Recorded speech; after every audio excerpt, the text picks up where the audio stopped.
Oshawa was a great place for me to grow up because our first home was a century home, and my father does woodworking, and so he was restoring the house. So it was a big old house with lots of fancy woodwork and baseboards, and it was a lovely place to grow up. I played a lot in our yard. We had quite a large lot then. As they build homes now, there's not usually a lot of space, so it's just a great place. We had apple trees in the backyard and pear trees, and I would play back there and make forts. We had 3 days to find a place, and we found some place and just moved in. So it was spur of the moment, but it worked out really, really well.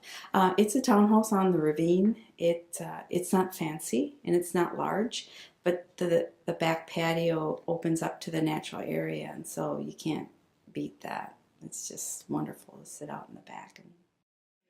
When we first moved to Oshawa in '65, we had nothing. When we got here with a station wagon, some furniture, 5 kids, and I think $1.89 in our pocket. And we went to some people that I had known from down east and stayed with them for a while in their cramped little place. And then we moved into St. George, this Anglican church over here, and lived in their Sunday school rooms for 6 weeks. And on Sunday, every time people came to church, they could smell roast beef cooking and couldn't figure out why, because I was cooking our Sunday dinner. And from there was a gentleman there, Vern Heiderman, who had Vern Glass Company. And he was talking to his wife. She said, there's a family living here, 5 children. They've got no place to live, and it's really sad. He says, well, I'll see to that. And he came and saw me, and he never said hello, goodbye, anything. He just said, I'm going to buy you a house.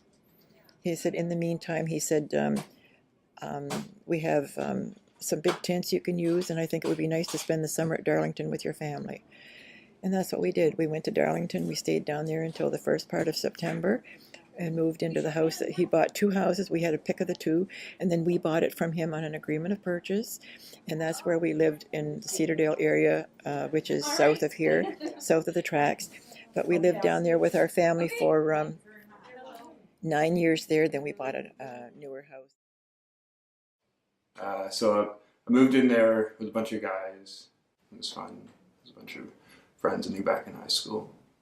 Well, there was like 8 of us, and at one point there was like 10 of us somehow, because like they kept on being, they had people coming in and out. So that was like a challenge. I cooked for everyone, so I get like money off my rent.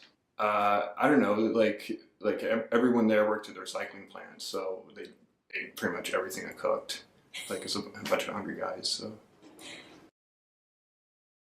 my father is a survivor of the Soviet labor camps during World War II. He's a Pole, and there are many of them who live in the Oshawa community, actually.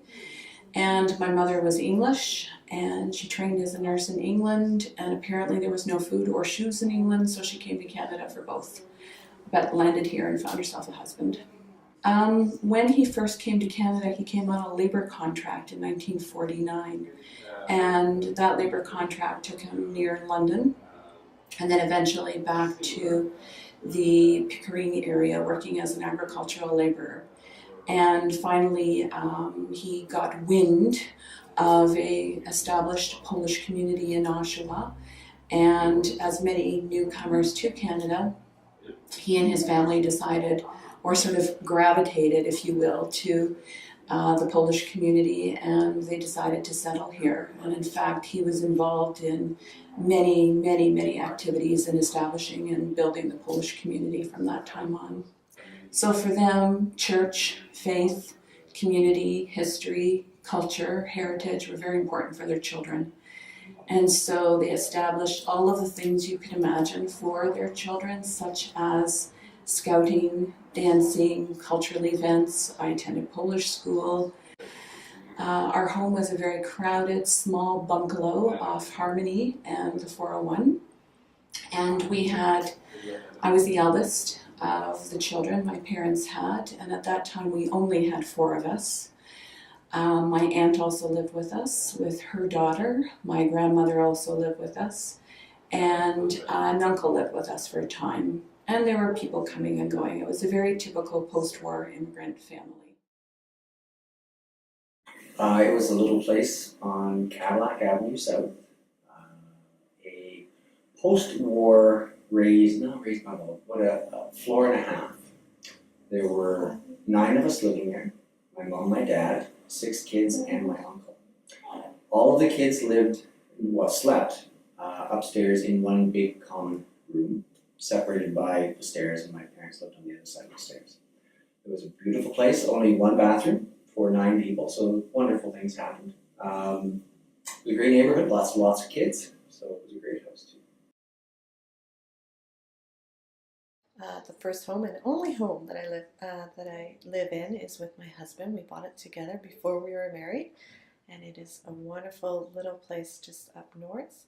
And it is part of a great neighborhood close to schools. It has a pool. It's everything that I wanted to have here in Oshawa.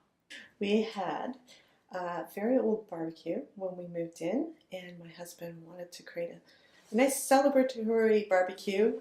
It was made for a long weekend, and he turned on the propane tank and forgot to connect it to the barbecue itself. So we had flames coming out of our propane tank that we quickly had to douse before we lost our home.